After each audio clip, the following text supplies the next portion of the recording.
Hi everyone! Today I will make an apple cake in a mug. Half a cup of chopped apple.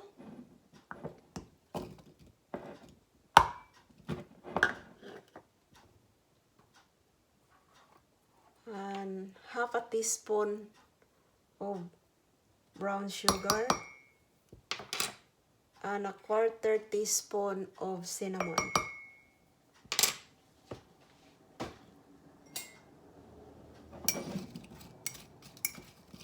Mix it.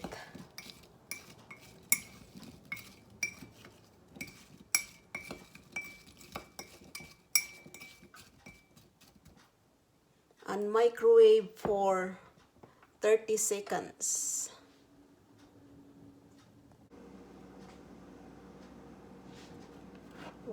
Add 1 tablespoon oil.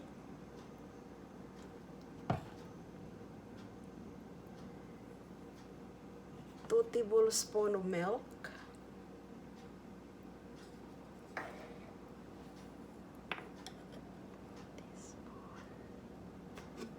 Half a teaspoon vanilla.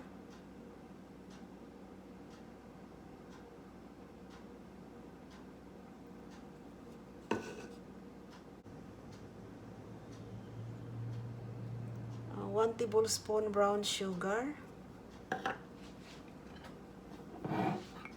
Mix it.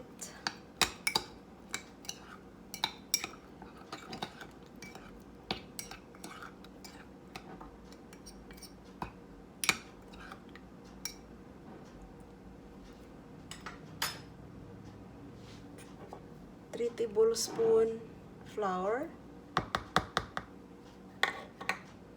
And a quarter teaspoon of baking powder.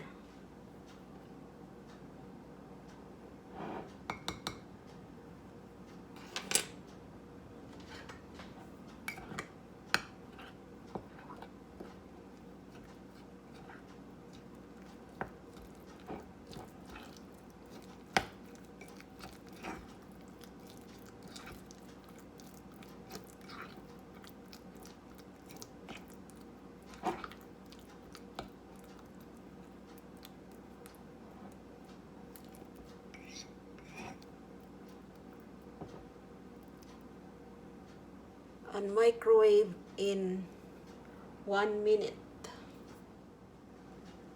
And here's my apple cake in a mug. Thank you guys for watching my video. I'm gonna look. I'm gonna see inside.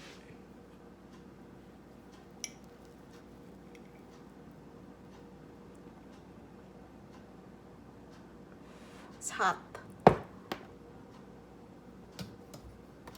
See.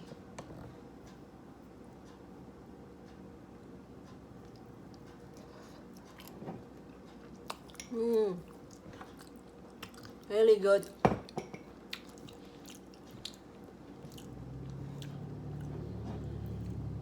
It's yummy.